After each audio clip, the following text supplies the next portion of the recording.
என்னை தள்ளி விடவே இல்லை, என்னை தள்ளி விடவே இல்லை. அந்த வார்த்தையை கேட்கும் போதே ஆண்டவரே இவங்களெல்லாம் எப்படி கொண்டு வந்தீங்கல்ல, எப்படி இல்லை. அங்க ஒரு பெரிய ஒரு ஆர்ப்பாட்டம் அவங்க வீட்டுல, அந்த கெட்ட குமாரனுடைய வீட்டுல ஒரு பெரிய கொண்டாட்டம் நடக்குது. பிரியமானவர்களே, இந்த இடத்துல ஒரு புத்தி தெளிவு வந்தாலே, புத்தி தெளிவு வந்த பிறகு அவன் என்ன பண்றான், நான் எழுந்து 18வது வசனத்துல நான் எழுந்து, நான் சொல்றேன், நமக்கு ஒரு புத்தி தெளிவு வேணும்னாக்கா உன்னுடைய சோகத்தை விட்டு நீ எழுந்தாதான், உன்னுடைய கஷ்டத்தை விட்டு நீ எழுந்தாதான், உன்னுடைய குறைவுகளை விட்டு நீ எழுந்தாதான், உன்னுடைய வேண்டாத காரியங்கள் உன்னை பாதர் பண்ணிக்கிட்டே இருக்கிற, உன்னை குழப்பத்துல வைத்து கொண்டு உன்னை அவிசுவாசத்துக்குள்ள நடத்தி கொண்டிருக்கிற அந்த காரியங்களை விட்டு நீ எழுந்தாதான் விடுதலையே. கண்டிப்பா நான் சொல்றேன்.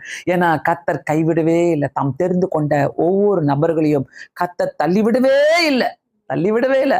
அவனுக்கு புத்தி தெளிந்த உடனே அந்த இடத்த விட்டு எழுந்திருக்கிறாங்க. இந்த இடம் எனக்கு கிடையாது, இந்த இடம் எனக்கு கிடையாது.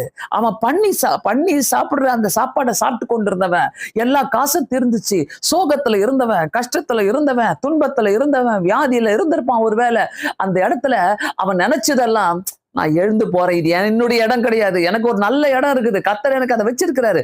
கர்த்தருடைய பிள்ளைகளுக்கு என்னைக்குமே நல்ல இடம் உண்டு. கர்த்தருடைய பிள்ளைகளுக்கு எப்பவுமே சுகபோகமான எல்லா கிருபைகளையும் அவர் தருவாரு. ஏன் சொல்லுங்க, அவருக்காக வாழ்வதற்காக தான், உங்களுக்காக இல்லை. அதை மைண்ட்ல வச்சுக்கோங்க.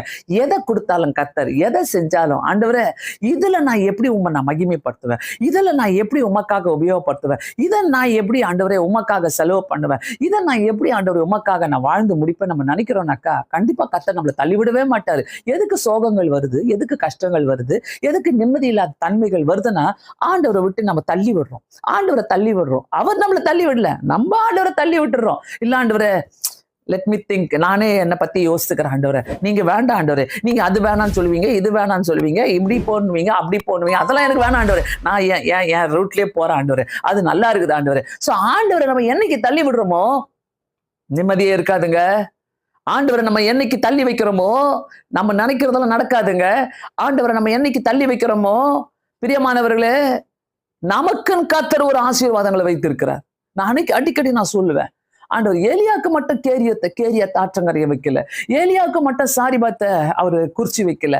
ஆண்டவர் அநேகருடைய ஆண்டவருடைய பிள்ளைகளை நீங்க கேட்டீங்கன்னாக்கா, ஆண்டவரே இந்த கேரியத் எனக்கு தெரியாது எவ்வளவு நாளுக்கு, இந்த சாரிபாத் எனக்கு தெரியாது எவ்வளவு நாளைக்குன்னு, ஆனா கர்த்தர் அந்த மாதிரி ஆசீர்வாதங்களை கொண்டு வந்து தருகிற தேவனா இருக்கிற, உங்களை சுகமாக தான் வைப்பாரு. ஆண்டவர் தள்ளி விடவே மாட்டாரு. ஆனா நீங்க தள்ளி விட்டுட்டீங்கன்னாக்கா பிரச்சனை அங்கதாங்க இருக்குது.